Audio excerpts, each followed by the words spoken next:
Na tunaendelea na joto la uchaguzi linazidi kupanda. Hivi karibuni mkutano mkuu wa chama cha NCCR Mageuzi ulimchagua Haji Hamis kuwa mwenyekiti wa chama hicho, akichukua nafasi ya James Francis Mbatia aliyekuwa mwenyekiti na ambaye aliondolewa katika nafasi hiyo. Na wajumbe pia wa mkutano mkuu huo walimpitisha Haji Hamis kuwa mgombea urais kupitia chama hicho. Kwa hiyo utakapofanyika uchaguzi mkuu 2025, kwenye jina ambalo kwenye karatasi ya kura utakayoitumia wewe Mtanzania itakuwepo pia jina la Haji Hamis ambaye ni mwenyekiti mpya wa NCCR Mageuzi na vile vile ndiye mgombea urais Hilda. Fahamu kwamba NCCR Mageuzi ni chama ambacho kina historia kubwa. Mwaka 1995 baada ya kurejesha mfumo wa vyama vingi vya siasa na uchaguzi ule wa kwanza uliofanyika, chama cha NCCR Mageuzi kilikuwa chama kikuu cha upinzani. Kilishika nafasi ya pili na mgombea wao Agustino Lyatonga Mrema alipata kura zaidi ya 1,800,000, sawa na 27%, nyuma ya aliyeshinda nafasi hiyo Benjamin Mkapa. Wakapata wabunge 16 wa kuchaguliwa na wabunge wale wanawake watatu. Kwa hiyo wakawa jumla wana wabunge 18 katika bunge ambalo lilikuwa lina jumla wabunge 285. Sasa chama hiki kwa miaka 30 sasa, huu ni mwaka wa 30, kimekuwa na panda shuka na mambo mengi pia, lakini hivi sasa kinajiandaa kuingia kwenye uchaguzi. Tunazungumza hapa na Elisante Ngoma, huyu ni katibu wa idara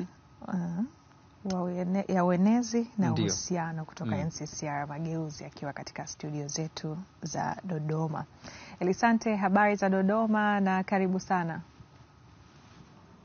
Nashukuru sana, habari ni njema, nashukuru sana. Karibu sana kwenye matangazo yetu asubuhi hii, na tumeona mko mguu sawa sasa kuingia kwenye uchaguzi, sio? Ndio, tuko mguu sawa na tumejipanga kuingia kikamilifu kwenye uchaguzi. Nilikuwa natoa utangulizi hapa. Mwaka 1995 NCCR Mageuzi ilikuwa chama kikuu cha upinzani. Mlipata nafasi ya pili kwenye uchaguzi ule kwenye kura za urais na idadi ya wabunge 19, mkishika nafasi ya tatu kwa vyama vilivyokuwa na wabunge wengi. Sasa hivi ni miaka mingi NCCR Mageuzi hakuna mbunge, sina uhakika kama kuna hata diwani, lakini pia hata kwenye nafasi ya urais sikumbuki mara ya mwisho mmeshika hata nafasi 3 za juu katika kinyang'anyiro. Kulikoni? Na wewe ndio unashikilia injini ya chama, unashughulika na uenezi, itikadi ya chama. Kulikoni? Chama kimeporomoka kwa kiasi hiki? Nashukuru sana kwa swali zuri. Ni kweli kwamba kuna hilo tatizo la tokea 95 mpaka sasa kupata wabunge wengi, yani tokea tupate wabunge 19 mwaka 1995 hatukuwahi kupata wabunge wengi zaidi hapo, ila tumepata 4, tumekuja tukapata 1, na uchaguzi wa mwaka 2019 wa serikali za mitaa tulipata madiwani 6. Ndio maana ni wanachama wa TCD. Madiwani wanachaguliwa kwenye uchaguzi mkuu au unazungumzia uchaguzi mkuu, kwenye uchaguzi ule uchaguzi mkuu 2020, uchaguzi mkuu wa 2020 tulipata madiwani 6 Kigoma, kutokea Kigoma kule ambapo ni bezi ya chama. Umeuliza kuhusu swala la kwamba mimi ndio mwenezi wa itikadi na uenezi na chama kama kimeporomoka. Labda niwaambie tu kwamba chama hakijaporomoka, na nimekuwa nikisema mara nyingi kwamba chama chetu ni imara na kinaendelea kufanya siasa ambazo zinapendwa na Watanzania. Ukiangalia uchaguzi wa serikali za mitaa, tumepata vijiji, tumepata vitongoji, tumepata wajumbe wa halmashauri ya vijiji, Sasa unawezaje kusema chama hakina mvuto kama kinaweza kuchaguliwa? Kwa hiyo ni nguvu tu ambayo hatujaiweka kubwa hapa nyuma kwa sababu ya changamoto zilizotutokea za misukosuko ndani ya chama, lakini sasa hivi tumejipanga vizuri kwa ajili ya kushinda uchaguzi wa mwaka 2025 na tutashinda kwa kushinda. Na hapo umezungumzia kuhusiana na uchaguzi wa serikali za mitaa ambao umeisha, uchaguzi ambao vyama vingi vya upinzani vimekuwa vikiulalamikia, lakini kwa nyie NCCR Mageuzi, na kwa namna ambavyo umezungumza hapo kwamba mmepata wenye viti wa vijiji, mitaa, kwa nyie uchaguzi huo haukuwa na changamoto, sio? Uchaguzi kwa ujumla ulikuwa na changamoto tokea maandalizi yake mpaka muda wa uchaguzi, kwa sababu hata sisi kuna watu walienguliwa, kuna watu ambao waliondolewa tu bila sababu za msingi, kuna watu ambao walishinda wa kutangazwa. Kwa hiyo uchaguzi hatusemi pase ulikuwa ni mzuri, lakini kwa hicho kidogo tulichokivuna bado tunaweza kusema kwamba tulipambana kuhakikisha hatutoki bila. Kwa ujumla kwa hiyo uchaguzi haukuwa fair sana. Kwa ujumla mlivuna, lakini wangapi kufanikiwa kupata? Mlivuna wenye viti wangapi kwa mfano kwenye? Sio wengi sana. Tulivuna wenyekiti wa kijiji mmoja, wa vitongoji 2, wajumbe wa halmashauri ya vijiji walikuwa kama 132. Kwa hiyo unaona kabisa kwamba kuna namna bado tuna mvuto kwa jamii. Kwa sababu bado wananchi wanatuamini na wanaamini kwamba NCCR Mageuzi ndio chama pekee ambacho kinaweza kikawaletea matumaini kwenye taifa hili, kwa sababu ni chama ambacho hakina siasa mbovu kama vyama vingine. Kina siasa ya kujenga, kina siasa ya kuleta mustakabali wa kitaifa wa pamoja, kinaamini katika utu. Kwa hiyo tunaamini katika utu, tuna uwezo wa kuleta mustakabali wa taifa pamoja bila kuwa na machafuko, na tukafanya uchaguzi ambao ni huru na haki, unaoweza kuwabeba Watanzania na kuwatatulia matatizo yao kwenye jamii. Kwa sasa hali ya chama chenu kikoje na ni vipi hasa vipaumbele vyenu?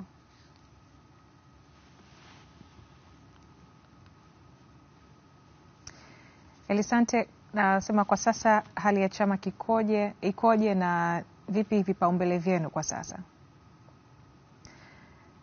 Na tutarejea kwa mambo yatakapokuwa sawa tutaungana nao. Alikuwa nagusia hapo kuhusiana na namna ambavyo bado wana mvuto, kwa sababu tunakumbuka mwaka 1995 walivyokuwa na nguvu kubwa na ushawishi mkubwa kwenye siasa za kitaifa. Tuendelee na hapo ulipokuwa unamuuliza. Naam, Elisante, bila shaka unatupata sasa, na nataka kufahamu kwa sasa hali ya chama ikoje na ni vipi vipaumbele vyenu? Kwanza kabisa tumetoka kwenye uchaguzi mkuu wa chama. Tumepata viongozi imara sana wa kuweza kutuvusha, ambao watabeba misingi ile ya kimageuzi, misingi ya uasisi wa chama hichi. Na hiyo ni dhahiri inaonyesha kwamba ni kweli tumejipanga kushinda, kwa sababu tumeweka viongozi ambao wana uwezo wa kutuvusha tunakotaka kuvuka. Na mkakati wetu sisi, nimezungumza sehemu nyingi sana kama katibu mwenezi wa chama, kwamba sisi NCCR Mageuzi kama tulivyokuwa waasisi wa mageuzi ya kudai katiba mpya, kwa sababu mwanzo ilikuwa ni kamati ya kudai katiba mpya ya nchi, baadaye ikageuzwa kuwa chama cha kisiasa, ikawa na msingi huo wa kupata katiba mpya ya nchi. Hivi vyama vingine vinavyosema ndio ajenda yao vimechukua kwetu. Kwa hiyo tumejipanga kwa sababu sisi tunatoa tena toleo jingine la kisiasa ambalo litawasaidia Watanzania katika kuwaletea maendeleo, ambalo tutalitambulisha muda si mrefu. Linaitwa Operation Mageuzi. Yaani tunaenda kufumua kila kitu kwa ajili ya kuhakikisha kwamba tunaleta toleo jipya la elimu, la namna watu tunavyoweza kuwasaidia kiuchumi, la namna tunavyoweza kuwasaidia watu kimiundombinu, kwa kuhakikisha kwamba hatuchafui amani ya taifa hili, ila ni kwa kuleta suluhisho la matatizo ya jamii kwa kushirikiana na jamii yenyewe moja kwa moja. Sisi hamtatuona tunalalamika majukwaani kwamba CCM labda imeshindwa kuleta umeme au imeshindwa kuleta maji au imeshindwa kuleta barabara. Wananchi wanajua hilo kwamba CCM imeshindwa. Sasa sisi tunaenda kuleta suluhisho la namna gani tutaleta maji, namna gani tutaleta barabara nzuri, namna gani tutaleta mfumo mzuri wa elimu kwa kushirikiana na Watanzania wenyewe, wao wenyewe moja kwa moja. Tutashirikisha Watanzania kikamilifu. Umesema ajenda ya katiba mpya ilitoka kwenu, lakini kama mliacha, kwa nini mmekuwa kimya?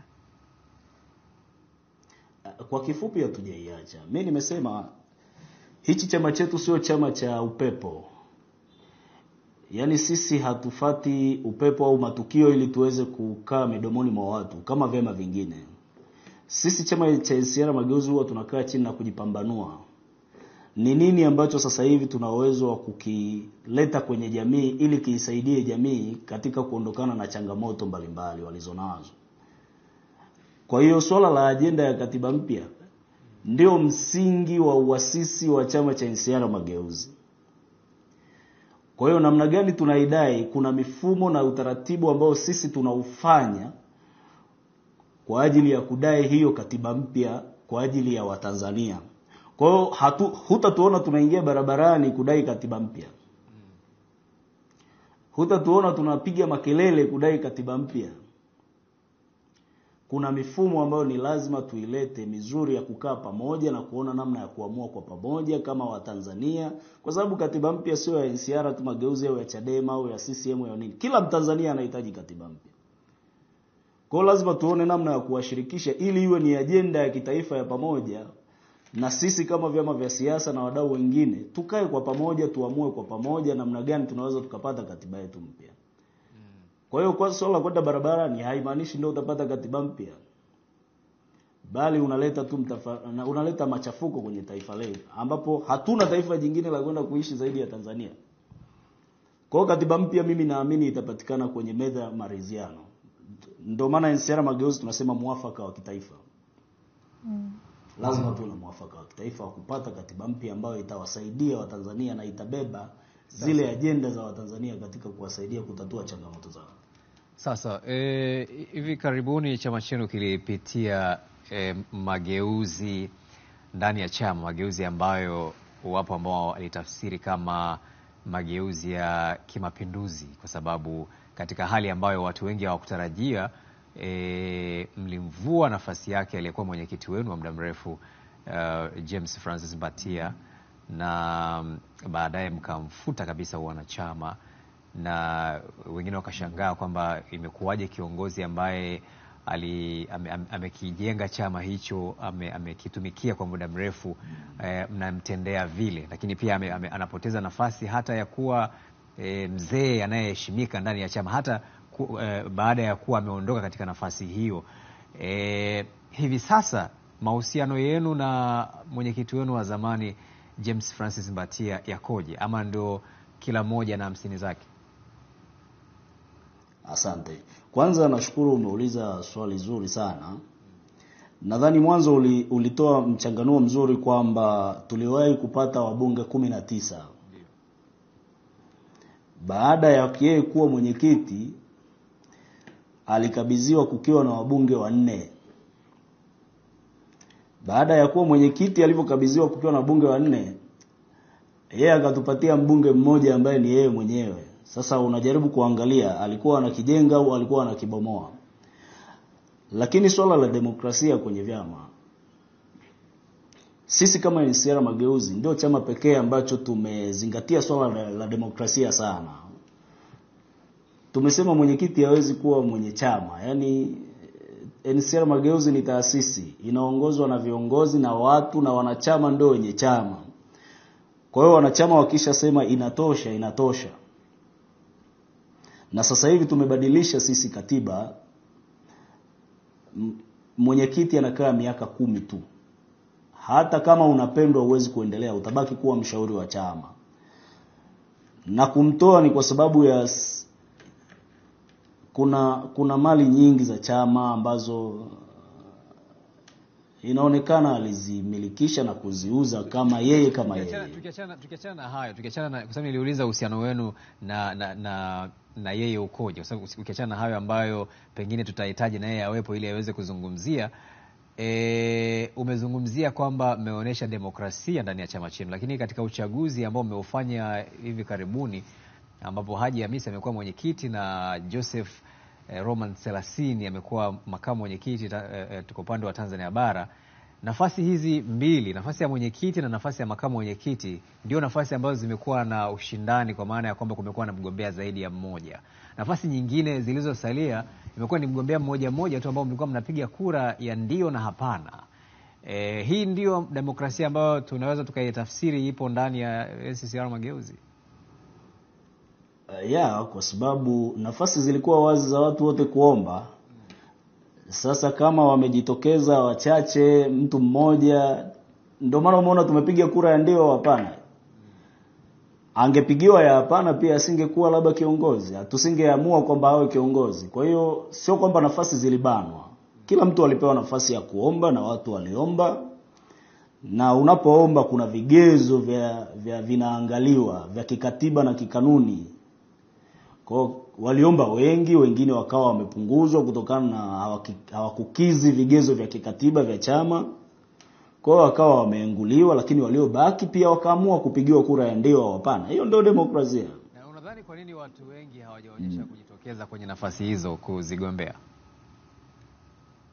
Watu wengi wamejitokeza. Mimi niseme wamejitokeza wengi ni kwa sababu mchakato wa ndani ya chama wa vikao vinavyochambua havikuwa wazi kwenye media. Nadhani hiyo ndio maana imetafsiriwa hivyo kwamba hakukuwa na demokrasia, watu wa kujitokeza wengi. Lakini watu waliomba nafasi wengi na walichujwa kulingana na kanuni na taratibu zinavyosema, ili uwe kiongozi unatakiwa kuaje.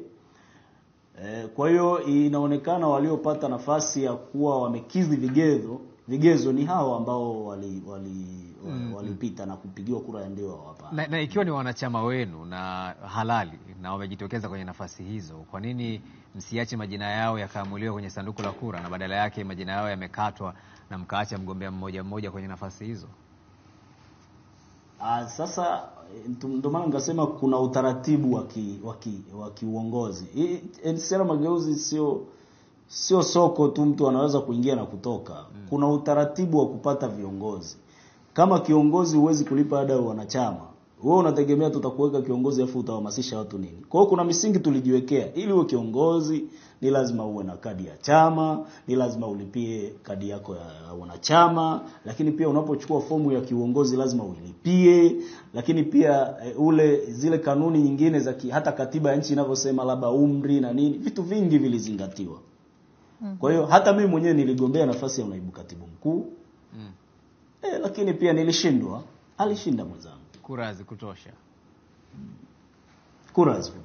Naam. Tumesikia baadhi ya vyama wakitaja idadi ya wanachama ambao wanao katika vyama vyao. Kwenu mpaka sasa mmefikisha idadi ngapi ya wanachama? Hilo nadhani kwa sasa hivi, kwa sababu tunaelekea kwenye huu uchaguzi na tunaelekea kukireform chama vizuri kuanzia tulivyofanya uchaguzi huu, naamini katibu mkuu anaweza kutoka atasema wajue ya idadi ya wanachama. Lazima kuna waliokufa, kuna waliojiunga wapya, kuna waliohama wanachama. Kwa hiyo ile database kamili nadhani tutaitoa tu, katibu mkuu atakuja atatoa takwimu ya wanachama tulionao na mtaelewa tu. Lakini juzi ukiangalia unaona kabisa kwamba tulikuwa wajumbe wa mkutano mkuu sisi ni 640. Lakini juzi walifika 511. Sasa mtu kama chama kama hicho unaweza kusema hakina wanachama au hakina mvuto. Inamaanisha kila mahali tulikuwa na uongozi. Lakini kama mkuu wa idara ya uenezi. Na sio Ndio. Ndio.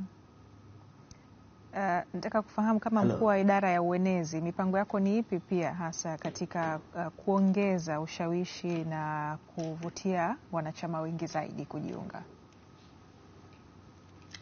Kama nilivyokwisha kusema, sisi hatufanyi siasa za kuvizia tukio, yani tukio la kitaifa labda imetokea janga fulani ndio tujitokeze. Sisi sio hivyo. Sisi tuna mikakati na tuna mipango ya kuweza kuwafikia Watanzania. Moja ya mpango ndio huo uliosema tuna mpango unaitwa Operation Mageuzi.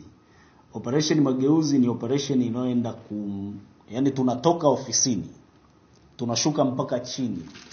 Tunaenda kusikiliza na kutatua kero direct kutoka kwa wananchi, na tunaona namna gani ya kuwasaidia Watanzania kuondokana na kero za mara kwa mara zinazotokea kwenye jamii yao.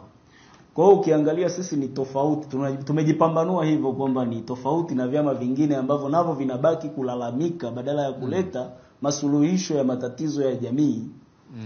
Kwa hiyo sisi tumejipanga kwenda kusikiliza na kutatua kwa wananchi kutoka kule chini kabisa. Hatutakaa ofisini. Kuanzia sasa hivi sisi tunaenda chini kabisa kwa Watanzania na tunaenda kukaa na kusikilizana na kutatua kwa pamoja na kuona namna tunavyoweza kuvuka kwa pamoja. Huo ndio mkakati wetu mkubwa ambao tunaenda kufanya sasa hivi. Sasa Elisante, katika hilo la uenezi, unajua uenezi ni moja kati ya sehemu ambazo zinajenga mvuto wa watu kuamua kukifuata chama cha siasa. Zamani mlikuwa na wanasiasa ambao walikuwa na mvuto na ushawishi mkubwa. Majina yao yalikuwa yakitajwa, walikuwa na uwezo wa kuvutia mamia kwa maelfu ya watu kama kina Masumbuko la Mwai, watu kama kina Agustino Lyatonga Mrema, Mtamwegwa Mgaiwa ambaye aliwahi pia kuwa mbunge wa Mwibara, Mabere Marando, watu kama kina Sengondo Mvungi, James Mbatia mwenyewe ambaye amemfukuza hivi karibuni. Walikuwa ni wanasiasa ambao walikuwa wanapatikana NCCR Mageuzi, ambao walikuwa na uwezo mkubwa sana wa kuvutia mamia na maelfu ya watu. Hata wakiwa na mikutano ya hadhara, unaona kunakuwa na watu wengi wanakwenda kuwasikiliza. Unadhani hivi sasa mna wanasiasa wa namna hiyo ndani ya chama chenu? Yani sisi wanasiasa wote walioko ndani ya chama cha NCCR Mageuzi wana mvuto huo. Ukiangalia mwenyekiti, ukiangalia makamu mwenyekiti, katibu mkuu na viongozi wengine wote wa majimbo. Mimi ninachotaka kukisema ni kwamba mvuto wa chama sio mtu. Mvuto wa chama ni zile kazi unazowafanyia jamii. Mimi nashangaa sana watu wanaoangalia mtu. Mimi naamini kwamba ili upendwe au ukubalike ni lazima uguse maisha ya Watanzania. Na sisi ndio tumeamua kuchagua huko kwamba tunahitaji kurudisha ile misingi ya kimageuzi. Ile NCCR Mageuzi ya zamani ndio inaenda kurudi sasa hivi. Na tutairudishaje? Sio kwa kuangalia mtu gani ana mvuto ndani ya chama, ila tutaangalia namna gani tunagusa maisha ya Watanzania ambao wao ndio watatuamini na kutupenda na kutupatia kura za ushindi mwaka 2025 kwenye uchaguzi mkuu. Mtawagusaje hao Watanzania ikiwa hamna serikali, hamna namna ambayo, hamna machinery yoyote ya kuwahudumia? Sasa ndio hicho nilichokuwa nakisema. Unaposikilizana na jamii, lazima kuna suluhisho, lazima mtalipata. Kwa mfano, umefika kwenye eneo labda la jamii, wana changamoto ya maji. Nyie kama chama cha siasa ambacho pia lazima mshirikiane na serikali. Hakuna chama cha siasa ambacho hakishirikiana na serikali. Ni uongo. Kwa sababu hata hivyo vinavyopiga kelele, vinavyosaidia kulalamika ni kwa sababu vinahitaji serikali itatue changamoto za jamii.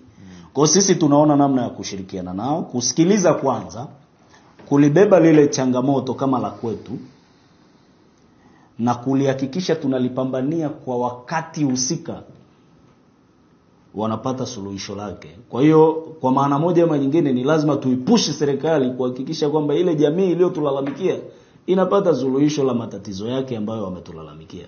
Kwa hiyo hakuna namna tutaikwepa serikali, lakini tutafanya nao kazi kwa karibu na kuhakikisha kwamba tunawapush au tunawasukuma kutatua changamoto zinazokabili jamii yake ambayo iliwaamini na kuwapa kura. Sasa. Kwa hiyo kama Watanzania wakishagundua hilo kwamba hawa wana uwezo wa kutusemea na tukapata tunachokihitaji, basi lazima watatuamini pia na kutupatia kura.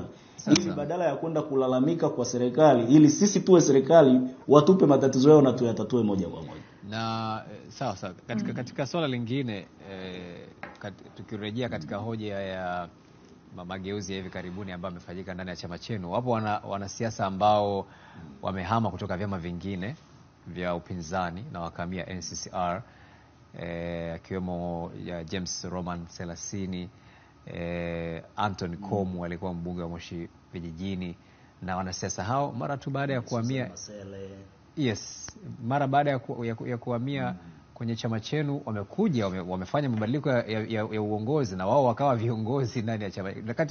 Ndani ya muda mfupi tu wamekuja, ni kama mgeni amekuja amebadilisha sebule, furniture, yani alafu kaweka vya kwake. Na imeleta wasiwasi ni kwamba ilikuwa mnawasubiri viongozi hawa waje na mageuzi yao au mabadiliko hayo ambayo yamefanyika ndani ya chama chenu. Asante sana. Kwanza makamu mwenyekiti mzee Selasini alikuwa ni mwana NCCR Mageuzi. So alitoka NCCR Mageuzi akaenda Chadema, lakini baadaye akarudi kwenye chama chake ambacho kilimlea, kilimfanya kuwa Roman Selasini. Kwa hiyo hao wengine nadhani kwa mfano Anthony Komu naye pia alikuwepo NCCR Mageuzi. Alianzia NCCR Mageuzi. Ndio waasisi wa mageuzi yao. Wakahamia Chadema lakini wakarudi kwenye chama chao kilichowalea. Kwa hiyo mimi nataka kukwambia tu kwamba hakuna aliyekuja mpya zaidi ya wale ambao walikuwepo na wakarudi kuona namna gani ya kuweza kukiinua chama katika misingi ile ambayo walianza tokea awali. Na kuwa kiongozi nimeshakwambia kwamba kuna utaratibu. Hata wewe ukija leo kama una sifa za kuwa kiongozi na wananchi wakakuamini, una uwezo wa kuchagua kuwa kiongozi. Ndio. Haimaanishi kwamba ukija leo kwa ufanani na Ngoma ambaye niko hapa wa muda mrefu. Kama umelipa kadi ya wanachama na una mwanachama, wewe una haki zote kama nilizonazo mimi. Una haki ya kugombea kama niliyokuwa nayo mimi ambaye nimeingia miaka 5. Kwa hiyo sisi hatuangalie umeingia lini, tunaangalia una sifa za kuwa kiongozi. Yeah. Sasa kati yao viongozi ambao chama chetu kina hiyo demokrasia hiyo. Miongoni mwa hao viongozi ambao wamehamia, unasema walikuwepo wakahamia kwenu tena baada ya kuwa waliondoka. Kuna tetesi kwamba Anthony Komu, kumekuwa na tetesi za Anthony Komu kurejea Chadema. Unaweza ukatuthibitishia ama ukakanusha hilo? Kwanza mimi siwezi kumzungumzia kwa sababu moja ya Anthony Komu sasa hivi hatuko naye kwenye chama cha NCCR Mageuzi.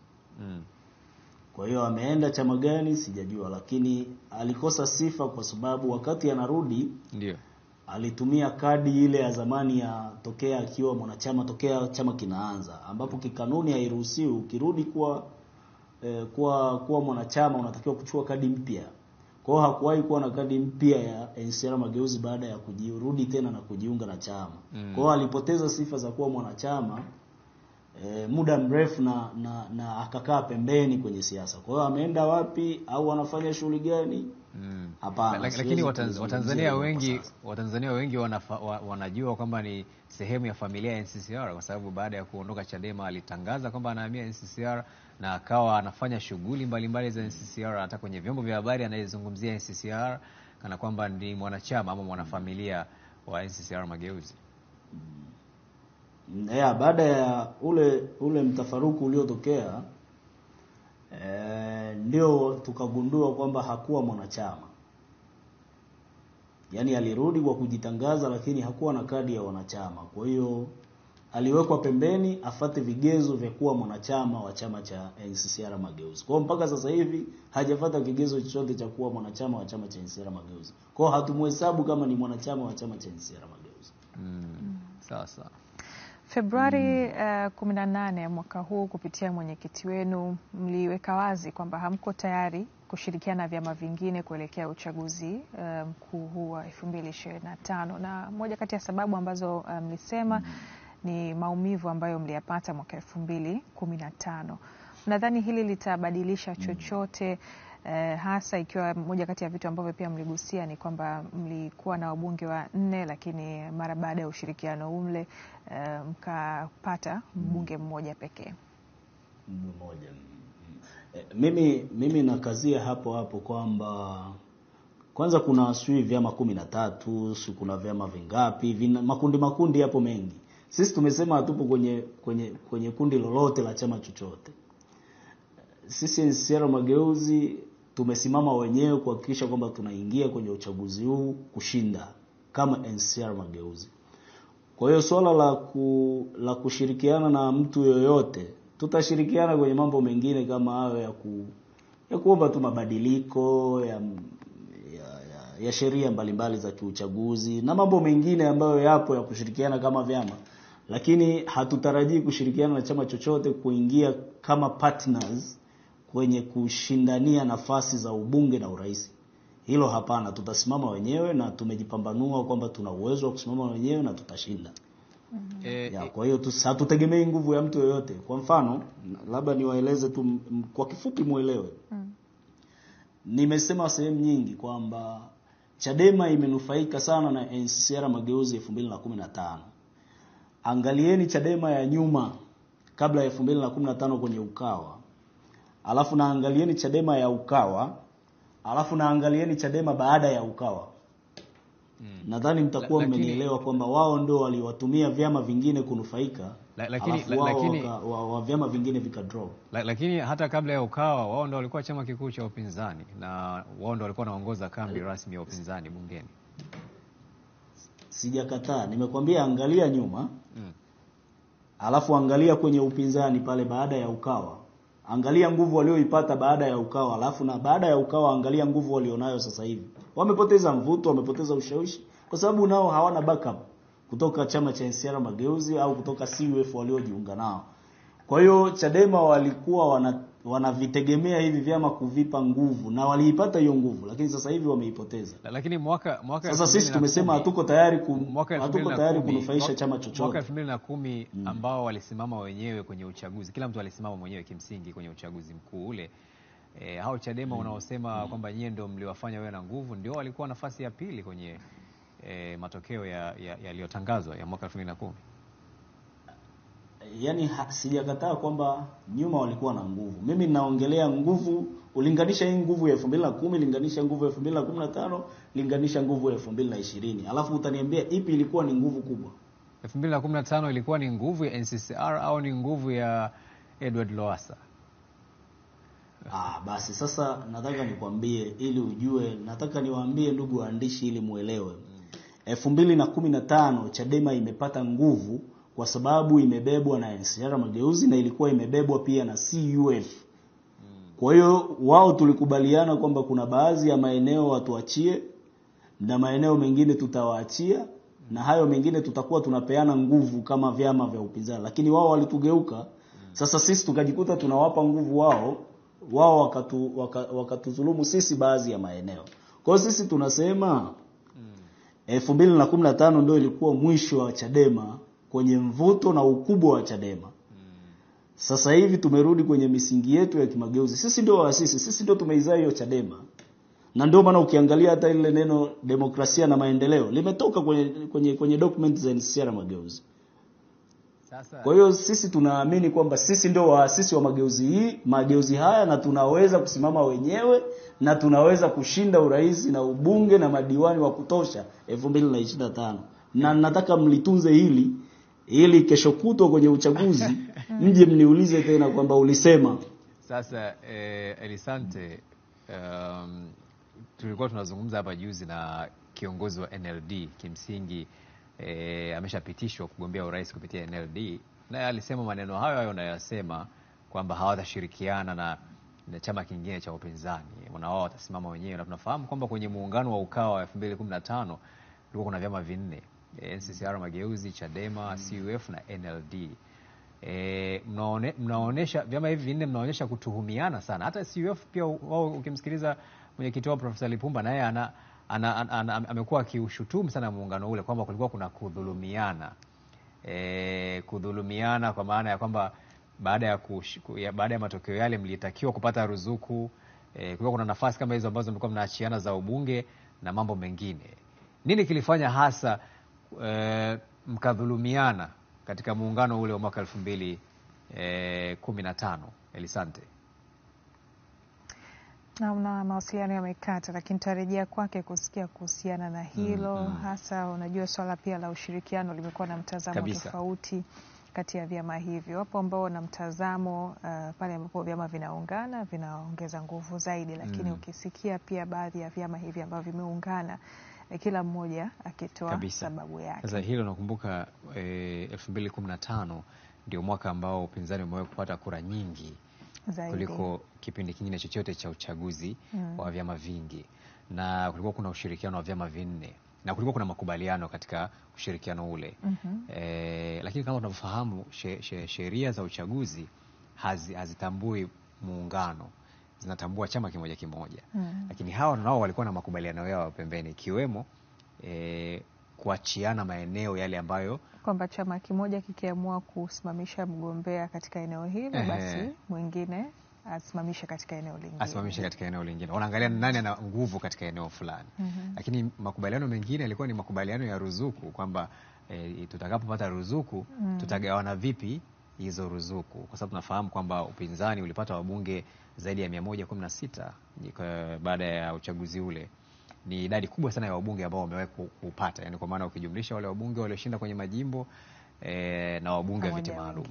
Kwa hiyo walikuwa na qualify kupata kiwango kikubwa tu cha ruzuku. Tunafahamu kwamba katika muungano ule kinara alikuwa Chadema, ambaye alikuwa ndio alimtoa mgombea urais na yeye, manake zile kura zilikuwa zinahesabika ni za Chadema. Kwa hiyo hata ruzuku inayotoka inahesabika kwamba inaingia Chadema. Kisa sasa hawa ukiwasikiliza waliokuwa kwenye muungano ule wamekuwa wakishutumiana kwamba tulidhulumiwa, ilikuwa hii makubaliano yalikwenda hivi katika kipindi ambacho pengine wananchi ambao wanapenda mageuzi wanatamani kuona vyama vya upinzani hivi vikiungana. Lakini wao ukiwasikiliza kila mmoja msimamo wake, anasema kwamba mimi sitaki kuungana na chama kingine cha upinzani, nitasimama mwenyewe na uwezo wa kushinda nikiwa mwenyewe. Kwa hiyo ni mambo ambayo yamekuwa yakiendelea kwenye vyama hivi vya upinzani. Tunakumbuka hapa tulizungumza na mgombea urais ambaye mtiania ya urais kupitia NLD, Doyo Hassan Doyo, alisema maneno hayo ambayo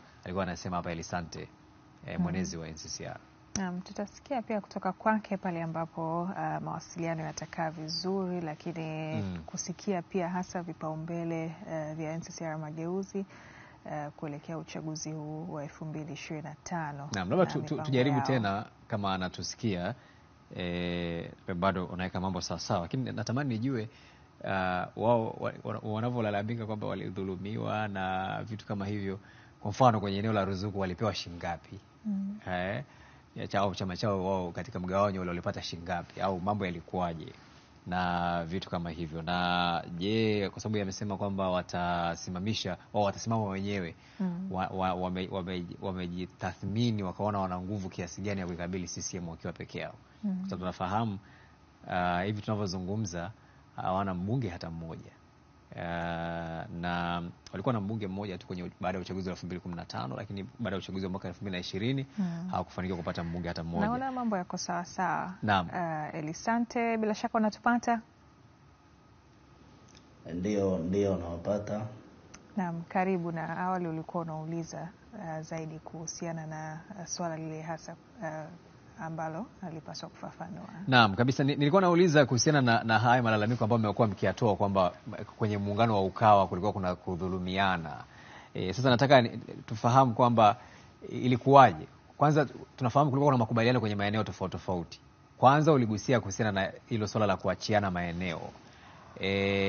Na makubaliano yalikuwa ni kwamba mgombea mwenye nguvu katika eneo fulani, vyama vingine vitamwachia gombee kwenye eneo hilo. Ilikuwa hivyo au haikuwa hivyo? Hiyo ni moja ya makubaliano, lakini msingi mkuu ilikuwa ni kuachiana majimbo ambayo vyama vina nguvu, yani sio mtu, vyama kama sehemu, kwa mfano kama sisi Kigoma kule, na maeneo mengine kama Mtwara, na maeneo mengine kama Kilimanjaro Vunjo kule, na maeneo mengine. Ilikuwa ni kuachiana maeneo ambayo vyama fulani vina nguvu, basi vinapewa nafasi ya kuweza kusimamisha wagombea maeneo hayo. Na tulikubaliana hivyo. Lakini wenzetu walituzunguka dakika za mwisho, wakaweka wabunge kule kule ambapo tulikubaliana kuachiana. Kwa hiyo ikawa ni kwamba badala ya kuungana, ya kusapotiana, tukajitenga kwenye maeneo hayo, kwa sababu kama Chadema waliweka mtu na sisi tukaweka mtu, inamaanisha lazima tushindane ili mmoja ashinde. Na wakati tulikubaliana labda hapa ataweka Chadema, NCCR Mageuzi hawaweki. Hapa ataweka NCCR Mageuzi, Chadema haweki. Na akiweka NCCR Mageuzi, CUF, Chadema, NLD wote wataisapoti NCCR Mageuzi. Kwa hiyo wenzetu walituzunguka huko, wao wanajifanya wana akili nyingi sana, lakini hawajui kwamba ulikuwa ni mtego. Sasa hivi ndio wanatuhitaji na sisi tumewaambia tunajua tunachokifanya. Lakini mwenyekiti wenu ambaye alikuwa ndio kiongozi wa makubaliano yale, alikuwa anakiongoza chama kwenye makubaliano yale, hakuonekana kulalamika popote. Haya malalamiko yamekuja baadaye, tena baada ya miaka zaidi ya miaka 5 baadaye. Ndio maana umeona tumefanya reform. Kama hakulalamika ni kwa sababu anajua nyuma ya pazia yeye ameonwa vipi. Lakini sisi tumeona kabisa sio sawa, kwa sababu tuliweka makubaliano ambayo yanatakiwa kukisaidia chama na wao tuwasaidie. Sasa kama yeye aliona kwamba ni haki tulichokipata au tulichokivuna, basi ndio maana na sisi tukaona ni haki kumpumzisha, kwa sababu ameshachoka kukisaidia chama. Kwenye eneo la ruzuku mlipata kiasi gani? Kwa maana ya ama kwa sababu kwenye muungano ule, manake kilichopatikana kilikuwa kinahesabika kama matokeo ya muungano, licha ya kwamba kwenye utaratibu wa ruzuku zinaingia kwenye chama kimoja kimoja, kwa sababu kwenye mamlaka zetu za kusimamia uchaguzi hazihesabu ukao, hakuna chama kinaitwa ukao. Lakini kama kuna ruzuku imepatikana baada ya muungano ule, manake tulikuwa tunatarajia kwamba kungekuwa na kugawana kwa ruzuku hiyo. Katika eneo hilo mlipata kiasi gani kwenye ruzuku iliyopatikana? Sasa ndio hichi nilichokuwa nataka ukisema hapa kwamba muungano ule ni kama uliingiwa na watu binafsi. Yaani ni kama chama kilibebwa kubeba muungano wa mtu binafsi na chama kingine. Kwa hiyo hata manufaa ya muungano kwa namna moja ama nyingine hatukuona kwenye chama chetu. Kuanzia hizo ruzuku na mambo mengine yote ambayo nimeyazungumza hapo awali, hayakuwahi kuonekana kwenye chama. Kwa hiyo kwa maana moja ama nyingine tumesema sasa hivi tumeirudisha NCCR Mageuzi kwenye misingi ya kitaasisi. Sasa hivi hakuna kitu kinachofanyika baina ya mtu na chama kingine. Ni chama kwa chama katika misingi ambayo ni ya wazi inayoeleweka. Kwa hiyo ndio maana nikwambia tumeanza kufanya mabadiliko kwenye uongozi, umeona. Kwa hiyo tunaamini kila kitu sasa hivi kitakuwa katika mfumo wa kitaasisi, sio mtu binafsi. Sasa hivi ukizungumza NCCR Mageuzi, unazungumza chama, lakini mwanzo ulikuwa ukizungumza NCCR Mageuzi, unazungumza Mbatia. Kwa hiyo unaona utofauti wa sasa na kipindi cha nyuma hapo nyuma. Sawa kabisa.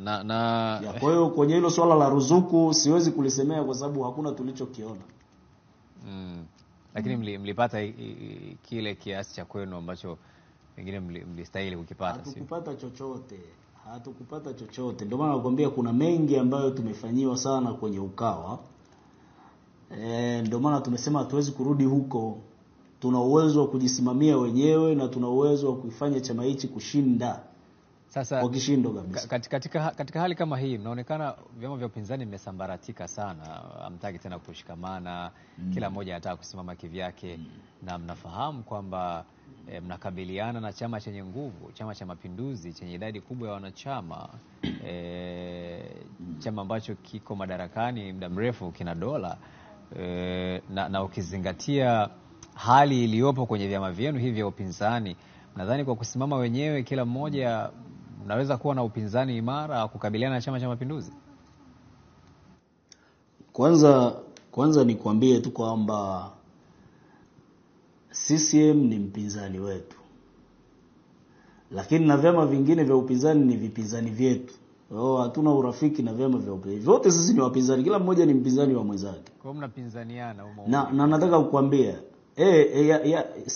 ngoja nikwambie. Chama chochote cha siasa ni kushika dola. Zumuni kubwa ni kushika dola. Chadema wanataka kushika dola, NCCR Mageuzi wanataka kushika dola, ACT wanataka kushika dola.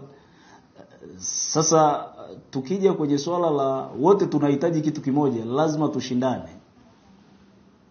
Lazima tushindane. Kwa hiyo kila mmoja ni mpinzani wa mwenzake. Mpinzani wetu sio CCM tu. Mpinzani wetu ni kila chama cha siasa ambacho kiko mbele yetu, sisi ni mpinzani wetu. Na nataka kukuambia kwamba CCM ilishapoteza mvuto kwa Watanzania. Hili nataka mliweke wazi, lieleweke. CCM ilishapoteza mvuto kwa Watanzania. CCM inashinda kwa sababu ina dola. Laiti wangekubali kuwe na tume huru ya uchaguzi, na kuhakikishia tena CCM isingetoboa popote pale. Kwa hiyo tufike wakati tunakipa heshima kwa sababu kina dola, lakini sio kwa sababu kina mvuto kwenye jamii. Lakini kina mamilioni ya wananchi ambao wamejiunga na chama hicho. Wao wametoa takwimu kwamba wanachama milioni 12 na zaidi. Una uhakika gani na hizo takwimu zao? Sasa kwa sababu mimi sina takwimu zangu, siwezi nikapinga takwimu wakati mimi sina takwimu. Lazima watoe source ya takwimu zao na waonyeshe evidence ya takwimu zao. Ndio maana na mimi ninasema sisi tutakuja kutoa takwimu baada ya kufanya na sisi sensa yetu ya ndani. Sababu kuna watu wamekufa, kuna watu wanajiunga wapya, kuna watu wameondoka. Kwa mtu asije tu akasema tuna wanachama milioni 5, watoe evidence ya wanachama wao. Lakini nyie unanielewa. Kwa hiyo nyie pia hamweki wazi wanachama mlionao. Nimesema hapa kwamba baada ya kufanya reform ya chama kuanza kwenye ngazi za kiuongozi, tunashuka chini kufanya sensa yetu ya chini. Ndio maana nakwambia kuna hiyo operation, tutazunguka. Tutaenda kukagua uhai wa chama kwenye kila maeneo, pamoja na database ya wanachama kwenye kila maeneo, na tutakuja kutoa takwimu yetu kwamba sisi wanachama hai tulionao ni kadhaa. Kwa hiyo hatuwezi kukurupuka tu tukasema kwa sababu umeniuliza. Ndio maana nakwambia hili atalijibu katibu mkuu baada ya kufanya hizo sensa zetu za ndani ya kujua wanachama hai ni wangapi. Sawa. Kwa hiyo hatuwezi kusema uongo eti kwa sababu tuko kwenye media. Hapana. Lazima tufanye sensa yetu ya ndani, tujiridhishe na tutoke na takwimu ambayo ni sahihi na Watanzania waielewe, na tutatoa evidence kwa nini ni sahihi. Naam, asante. Sasa kuelekea uchaguzi, maandalizi kwa upande wenu, tayari tumekushaona wagombea ambao mmewapitisha kama chama. Nini ambacho kinafuata hasa pia katika kuimarisha nguvu ya kifedha kupitia chama? Okay, mikakati ipo lakini ni ya ndani sana, ambayo sidhani kama ni vyema kuisema wazi. Mikakati ya chama ya ndani ya ushindi. Wanasema ushindi ni siri. Usije ukauza. Kuna yule sio alikuwa ni waziri Nape alisema ushindi ni wa namna yoyote. Unaweza ukapiga kura lakini isihesabiwe kura. Unaweza ukaiba kwa kutumia mtutu, unaweza kufanya chochote. Kwa hiyo mimi naamini uchaguzi ni mbinu. Kwa hiyo hatuwezi kuweka mbinu zetu wazi, ila muamini kwamba tutashinda. Hili ndio ninalotaka mlitunze. Tutashindaje? Namna gani tutashinda? Sisi ndio tunajua tunaendaje kushinda kwenye uchaguzi huu. Tunapokamilisha, ujumbe wako ni upi kwa wanachama wenu na Watanzania kwa ujumla? Kwanza nianze na Watanzania. Sisi tunapenda amani. Siku zote tunahubiri amani, ndio maana tunaamini katika itikadi ya utu, kwamba hakuna Tanzania nyingine tutaenda kuishi zaidi ya hii.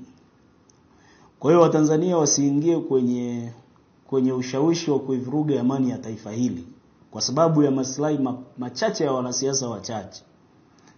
Hii ni keki yetu ya taifa, tuilinde, tuitunze, twende kwenye uchaguzi tukiwa tunaitunza amani yetu, tusiende kuvuruga amani yetu. Lakini pia watu wajitokeze kujiandikisha kwenye daftari la kudumu la wapiga kura, kwa sababu ni haki yao ya msingi. Tunawahamasisha sana Watanzania, wanachama wa NCCR Mageuzi, Watanzania wote kwa ujumla, watu waende wakajiandikishe, na watu wajitokeze pia siku ya kupiga kura, kwa sababu ni haki yao ya kimsingi, na tunaamini kwamba mpaka tunaelekea uchaguzi basi kuna sheria zitabadilishwa ambazo zitalinda haki ya kura ya mpiga kura. Kwa hiyo wasiwe na mashaka, wasiwe na hofu. Vyama vyote tunaendelea kupambana namna ya kupata sheria ambazo zitailinda haki, itailinda kura ya mpiga kura ili iwe na thamani kwenye boksi la kura. Lakini pia jambo la pili, kwenye wanachama wa NCCR Mageuzi nchi nzima, ni waombe tu waendelee kufanya kazi kama walivyopewa maelekezo na uongozi uliochaguliwa, na wataendelea kutuona huko mtaani, na waendelee kutoa msaada, waendelee kutoa ushirikiano kwenye jamii, kwa sababu ndio lengo kubwa la chama cha NCCR Mageuzi, kugusa Watanzania. Na mambo mengine mengi kuelekea uchaguzi huu ni kwenda kutuchagua kwa kishindo ili tuweze kuongoza dola na tuweze kutatua changamoto zao kwa ukaribu zaidi. Nashukuru sana. Shukrani sana. Asante na tunakutakia majukumu mema. Nashukuru sana. Nashukuru sana. Ni Elisante Ngoma, mkuu wa idara ya uenezi na uhusiano wa umma taifa kutoka NCCR Mageuzi, tukizungumza mengi kuhusiana na chama hiki pamoja na mipango kuelekea uchaguzi mkuu ambao unataraji kufanyika mwaka huu 2025. Tunakamilisha hivyo kwa sasa. Bado tuko nawe katika Morning Trumpet.